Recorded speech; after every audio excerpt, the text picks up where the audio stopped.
Friends and followers, welcome back. दोस्तों, मेरे पास में काफ़ी कमेंट्स आ रहे हैं देखिए ऑफलाइन फॉर्म को लेकर के कि एक वीडियो बना दीजिए ऑफलाइन फॉर्म कैसे भरना है। तो इस वीडियो में मैं आपको बताने वाला हूँ ऑफलाइन फॉर्म कैसे भरा जाएगा। दूसरा जो है, काफ़ी सारे लोगों को मैंने लिंक भी शेयर किया है लेकिन उनको फिर भी फॉर्म नहीं मिल रहा है। तो इस वीडियो में मैं आपको लाइव दिखा देता हूँ कि आपको फॉर्म कैसे कहाँ से मिलेगा, ठीक है। और ऑनलाइन का और ऑफलाइन का दोनों को बता देता हूँ, तो बने रहिएगा मेरे साथ में। आइए चलते स्क्रीन पे देख लेते हैं। ऑनलाइन के लिए जिन लोगों को लिंक नहीं मिल रहा है उन्होंने क्या करना है, अपनी वेबसाइट पे चले जाना है yamuna-expressway-authority.com पर।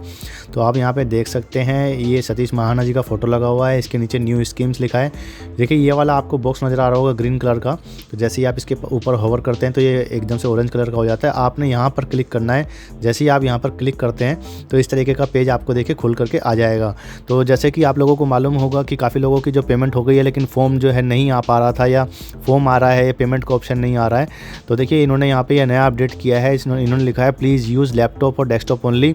और आपका जो पॉपअप जो ब्राउज़र होते हैं, जो पॉपअप मैसेज आते हैं, आप उनको अनब्लॉक कर दें। यानी कि जब वो ब्लॉक हो जाते हैं तो वो पॉपअप मैसेज नहीं आएगा, तो उसको आप जो है अनब्लॉक करेंगे तो वो आपको दिखाने लगेगा। उसके बाद में आपने यहाँ पे देखिए अपना ईमेल आईडी दे करके, पासवर्ड दे करके साइन अप कर लेना है। तो साइन अप के लिए आपने यहाँ पे दबाना है, क्योंकि आपका अकाउंट नहीं होगा तो आप जो है आपसे कुछ डिटेल मांगेगा वो आपने कर देनी है। उसके बाद में यहाँ से इसको आप लॉगिन कर सकते हैं। तो ये तो था ऑनलाइन का। अब बात कर लेते हैं देखिए ऑफलाइन वालों का। ऑफलाइन वालों को भी काफ़ी दिक्कत आ रही है, पता नहीं ऐसा क्यों हो रहा है। तो देखिए इसमें कुछ भी नहीं है, बहुत सिंपल सा फॉर्म है, मैं पहले भी कई बार आपको बता चुका हूँ।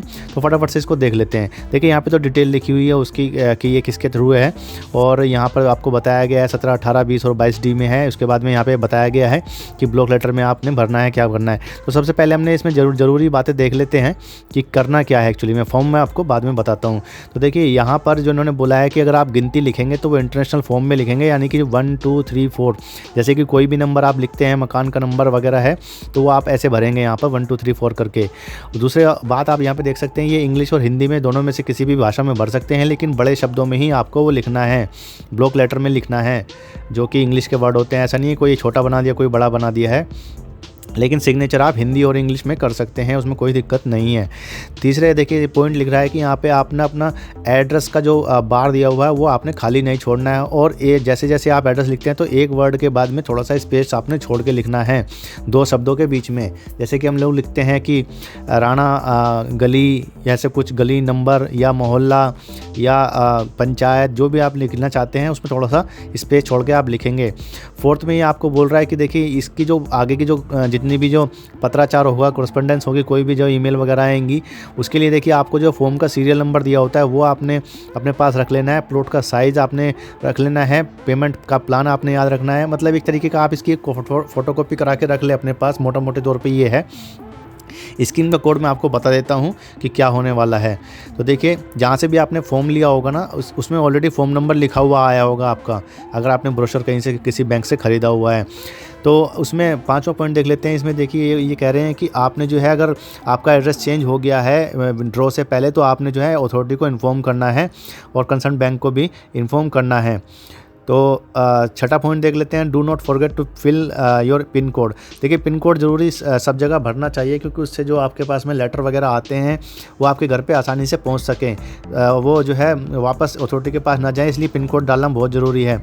इसमें आप अपने जो है सॉरी ईमेल आईडी और फ़ोन नंबर भी देंगे ज़रूर, ठीक है, ताकि वो आपको फ़ोन करके पूछ सकें। उसके बाद में देखिए रिलेवेंट डॉक्यूमेंट आपको अटैच करने के लिए बोल रहा है, तो वो भी आपने इसमें करने हैं। वो क्या होंगे वो मैं आपको बता देता हूँ। अब हम फटाफट से फॉर्म को देख लेते हैं। क्या दिक्कत आ रही है आपको फॉर्म भरने में, मुझे नहीं पता, तो ये मैं आपको बता चुका हूँ। ब्लॉक लेटर में लिखने हैं। उसके बाद में कोई भी जो है किसी तरीके का वो मान्य नहीं होगा। तो ये देखिए जनरल और जो रिजर्व कैटेगरी के हैं दोनों के लिए ये भरे जा सकते हैं। तो देखिए यहाँ पे ये फॉर्म नंबर यहाँ पे दिया गया है, सीरियल नंबर ये आपका मैं ऑलरेडी डला होगा। ये ऑनलाइन फॉर्म का मैं आपको बता रहा हूँ, ऑफलाइन में हो सकता है कि कुछ और लिखा हुआ है यहाँ पर। स्कीम कोड देखिए यहाँ पे RPS 04/ जो बटे का निशान होता है 2021 2021 यहाँ पे लिखना है, क्योंकि वही इस स्कीम का कोड है 04/2021 स्लैश करके, ठीक है। वो आप यहाँ पे भरेंगे। ब्रांच कोड देखिए, जहाँ से आपने फॉर्म लिया है उसका एक ब्रांच कोड होता है, वो आपने यहाँ पे भरेंगे ताकि उनको पता लग सके कि आपने कहाँ से लिया है। यहाँ पे देखिए एप्लीकेंट का फ़ोटो जो भी फॉर्म भर रहा है वो अपना फ़ोटो यहाँ पे लगाएगा। और अगर वो अपने किसी साथी के साथ में फॉर्म भरना चाहता है, साथी का मतलब वाइफ हो सकती है, बेटा हो सकता है, बेटी हो सकती है, पिताजी हो सकते हैं, माताजी हो सकते हैं, उनका भी फ़ोटो यहाँ पे लगाना होगा अगर वो जो जॉइंट में भरना चाह रहे हैं तो। डेट ऑफ बर्थ भरी जाएगी। देखिए यहाँ पे एप्लीकेंट की जो एप्लीकेंट है जिनका फ़ोटो यहाँ पे लगने वाला है, उसके बाद में नेम ऑफ़ द एप्लीकेंट यहाँ पे ब्लॉक लेटर में आप लिखेंगे, एक एक वर्ड के बाद में स्पेस छोड़ के। उसके बाद में अगर फादर हैं तो फादर का नाम लिखेंगे, अगर कोई महिला है तो वो हस्बैंड का नाम यहाँ पे लिखेंगे अपने। ये वाली लाइन थोड़ी सी टिपिकल सी लगती है मेरे को। देखिए यहाँ पे इन्होंने नेम ऑफ़ द को एप्लीकेंट दिया है, ठीक है, नाम तो हम भर सकते हैं किसी भी को एप्लीकेंट का, लेकिन यहाँ पे सन ऑफ नहीं दिया है। ठीक है, यहाँ पे वाइफ ऑफ है और डॉटर ऑफ है। तो अगर किसी लड़के का नाम भर रहा हूँ, सपोज़ कीजिए मैं अपने भाई के साथ में भर रहा हूँ, तो यहाँ पे तो डॉटर ऑफ तो नहीं आएगा ना, वाइफ ऑफ आएगा, ठीक है ना, वो सन ऑफ ही आएगा। तो मुझे नहीं पता इसके ये क्यों ऐसा बनाया इन्होंने, लेकिन आप यहाँ पे जो है सन ऑफ डाल करके यहाँ पे लिख सकते हैं।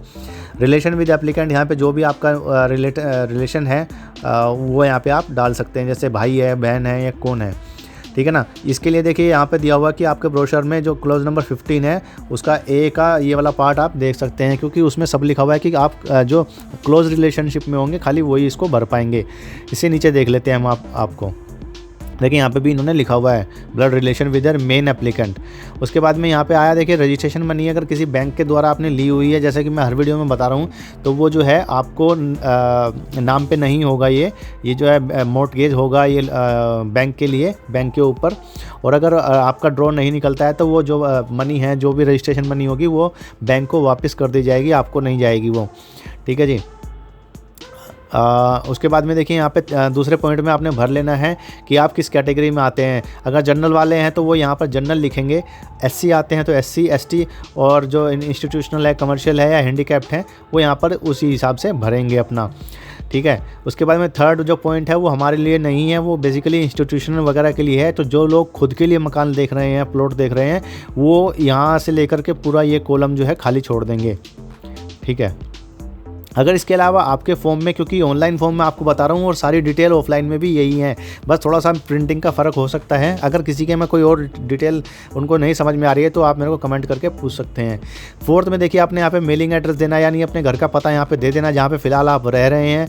यहाँ पे पिन कोड डालना ज़रूरी है, ईमेल ID आपने डालना ज़रूरी है, और मोबाइल नंबर भी डालना ज़रूरी है। तो ये आपने डाल देनी है। अगर नहीं है आपके पास में ईमेल तो आप फटाफट से उसको बना लीजिए किसी भी ईमेल पर, और यहाँ पर उसको डाल दीजिए। परमानेंट एड्रेस जो है, देखिए आप रह तो कहीं भी सकते हैं, लेकिन एक आपका परमानेंट एड्रेस होता है। तो अगर आप जहाँ पे रहते हैं वही आपका परमानेंट है तो आप सेम टू सेम लिख दें, नहीं तो जो आपका परमानेंट है वो आप यहाँ पे लिखेंगे, वहाँ का पिन कोड भी आप लिखेंगे, और यहाँ पर वही आप अपना मोबाइल नंबर और ईमेल ID डाल सकते हैं जो आपने ऊपर डाला है। अब आ जाते हैं यहाँ पे आपका जो है, आप शादीशुदा हैं या सिंगल हैं। अगर सिंगल है तो यहाँ पे टिक लगा देंगे, मैरिड है तो यहाँ पे लगा देंगे। यहाँ पे आप जो है अपना जेंडर लगा देंगे, मेल है कि फीमेल है, और एज आप यहाँ पे लिख देंगे, महीना और साल वगैरह में जो भी आपको लिखना है यहाँ पर, जितना आपका लगे बैठ जाएगा उस तारीख तक। अब बात आती है कि आप जो है, कई लोग पूछते हैं कि हम सेक्टर भर सकते हैं क्या। तो देखिए यहाँ पे आप सेक्टर नहीं भर सकते हैं, यहाँ पे प्लॉट का और पेमेंट का प्लान दिया गया है बेसिकली। तो ये जो पहला वाला ऑप्शन है यहाँ पे प्लॉट के साइज़ दिए गए हैं जो कि आप भरेंगे। पहला है 60 वाला, 90 का आप यहाँ पे देख सकते हैं, जिसमें भी आपको चाहिए वहाँ पे आप टिक लगा दीजिए। दूसरा आ जाता है पेमेंट प्लान का। तो देखिए मैं हर वीडियो में बता चुका हूँ कि पेमेंट प्लान क्या है। ऑप्शन 1 है कि आपने 60 दिनों के अंदर पूरी पेमेंट करनी है। ऑप्शन 2 में आता है कि आपने 60 दिनों के अंदर जो है अपनी जो है 50% पेमेंट कर देनी है, और उसके बाद में 2 इंस्टॉलमेंट होंगे जिन पर ब्याज लगेगा 8.5% का। तीसरे वाले में भी आपने जो है अगर टिक करते हैं तो इसमें जो है, इसमें 2 इंस्टॉलमेंट होती है, इसमें 10 इंस्टॉलमेंट है, 8.5% का ब्याज है, और 60 दिनों के अंदर जो है आपने 30% आपने इसमें पेमेंट करनी है। अब बात आ जाती है कि आप जो है किस तरीके से पेमेंट करने वाले हैं। तो देखिए यहाँ पर जो ऑफलाइन भर रहे हैं उनको यहाँ पे या तो DD बनवाना है या पे ऑर्डर करवाना है। तो DD के लिए आप देखिए इसमें ऊपर दिया भी हुआ है कि नीचे एक लीफ दी हुई है, ये देखिए यहाँ पे लिखा हुआ है काइंडली सी ओवर लीफ, उसमें सब दिया हुआ है। तो यहाँ पर जो है पे ऑर्डर कितने का है, कितना नंबर है, ये आप जो आपको पे ऑर्डर मिलेगा या ड्राफ्ट मिलेगा उसकी डिटेल आपने यहाँ पर डाल देनी है, तारीख और ड्रॉन ऑन किसको दिया जा रहा है वो। तो देखिए ये आपने जो है यहाँ पर आप देख सकते हैं स्कीम का कोड आपने भर देना है RPS ब्लॉक बड़े लेटर में, उसके बाद में 04/ यानी बटे का निशान 2021। बैंक का कोड आपने जो ऊपर दिया है वही यहाँ पे डाल देना है। डेट यहाँ पे आपने डाल देनी है जब आप ये बनवाना जा रहे हैं। यहाँ पे आपने डाल देना है अपने रजिस्ट्रेशन मनी का अमाउंट कितना डाल रहे हो, और जो एप्लीकेंट होगा उसका नाम आएगा यहाँ पर, ठीक है जी। तो ये है वो फेवर ऑफ जिसके फेवर में आपने बनाना है, Yamuna expressway industrial development authority bye, जिस भी तरीके से आप कर रहे हैं, पे ऑर्डर कर रहे हैं कि डिमांड ड्राफ्ट कर रहे हैं, तो यहाँ पर वो डेट आ जाएगी। और डेट आने के बाद में यहाँ पे पेबल देखिए, मैं 3 जगह ये पेबल होगा, न्यू दिल्ली, ग्रेटर नोएडा और जो है आपका नोएडा में। तो यहाँ पर आप जो है वो लिखवा लेंगे उनसे, और यहाँ पर जो है इसको सील लगा देगा बैंक अपनी, और सिग्नेचर कर देगा जो बैंक बनाएगा इसको, ठीक है जी। उसके बाद में एक कॉपी वो अपने पास रख लेता है, एक कॉपी जो है ये जो ऊपर वाली कॉपी थी वो बैंक की थी, और ये वाली कॉपी आपको दे दी जाएगी इसी तरीके की, अगर उसमें फॉर्म में इस तरीके से दिया हुआ है तो। उसके बाद में देखिए यहाँ पर ये जो है ये बहुत ही इंपॉर्टेंट है, ये रिफ़ंड का है बेसिकली, कि रिफ़ंड आपको किस में लेना है। तो detail for the refund check है जो आपको मिलेगा बाद में। तो यहाँ पे अपने अपना बैंक का नाम और ब्रांच डाल देनी है जहाँ पे भी आपका बैंक है, और अपना अकाउंट नंबर यहाँ पे डाल देना है जिसमें आप अपना जो है रिफ़ंड चाहते हैं, पैसा वापस चाहते हैं। अगर आपका नाम नहीं आता है तो IFSC कोड यहाँ पे आप डाल देंगे, आपकी जो है चेकबुक पे भी रहता है, आपकी पासबुक पे भी रहता है, या आप इंटरनेट पे भी देख सकते हैं अगर आपको मालूम नहीं है तो। उसके बाद में ये वाला आ जाता है, अगर आप किसी रिजर्व कैटेगरी से आते हैं, SC ST में है, तो देखिए आपने यहाँ पे उसका सर्टिफिकेट आपने लगा देना है, ठीक है। SC का है तो SC का, ST का है तो ST का, जो भी आपके पास में इसका सर्टिफिकेट होगा। अगर आप पर्सन विद डिसेबिलिटी हैं तो देखिए यहाँ पे आपने उसका सर्टिफिकेट लगा देना है, ठीक है। लगाने के बाद में आपने यहाँ पे नीचे देखिए यहाँ पे लिख देना है, यहाँ पे लिख देना है कि आपने क्या क्या डॉक्यूमेंट अटैच किया है। अगर सबसे पहले तो आप अपना ID प्रूफ देंगे, एज प्रूफ देंगे, एड्रेस प्रूफ देंगे। तीसरा जो चौथा आ जाता है वो आ जाता है आपका ये जो सर्टिफिकेट रिजर्व वाले, यानी कि जो फिजिकली डिसेबल्ड हैं या SC ST कैटेगरी में आते हैं उनका यहाँ पे आप लिख सकते हैं। अगर दोनों ही हैं, SC ST भी है और फिजिकली डिसेबल्ड भी है, तो आप यहाँ पे दोनों को ऐड यहाँ पे कर सकते हैं। ये खाली फॉर्म फिल भरने के लिए बताया गया है। उसके बाद में यहाँ पे डिक्लेरेशन आप दे देते हैं कि मैंने ये किया हुआ। आप यहाँ पे देख भी सकते हैं आपके फॉर्म के ऊपर भी यहाँ पे या कोड लिखा होगा, आपने सेम टू सेम यही कोड लिखना है। यहाँ पे अगर आप अंगूठा लगाते हैं तो अंगूठा लगाएं, और सिग्नेचर करना है तो सिग्नेचर करें। यहाँ पे आप अपनी डेट डाल देंगे। डेट डालने के बाद में आपने यहाँ पे सिग्नेचर अपने यहाँ पे अपना नाम लिख देना है। अगर कोई बच्चा है जिसके लिए आप अपना फ्लैट ये प्लॉट भर रहे हैं और वो अभी जो है 18 साल का नहीं हुआ है, तो उस केस में भी आप यहाँ पर अपना सिग्नेचर कर लेंगे, ताकि आप जो है उनको बता सके कि हाँ मैं उसके बिहाफ पे आपको ये फॉर्म भर के दे रहा हूँ। और इस फॉर्म में यहाँ पे देखिए कुछ भी नहीं है। अगर आपके फॉर्म में इस तरीके की कोई भी बात है जो आपको समझ नहीं आ रही है तो आप मेरे से पूछ सकते हैं। तो बने रहिएगा मेरे साथ में अगली डिटेल के लिए। तब तक के लिए दीजिए मुझे इजाज़त। जय हिंद।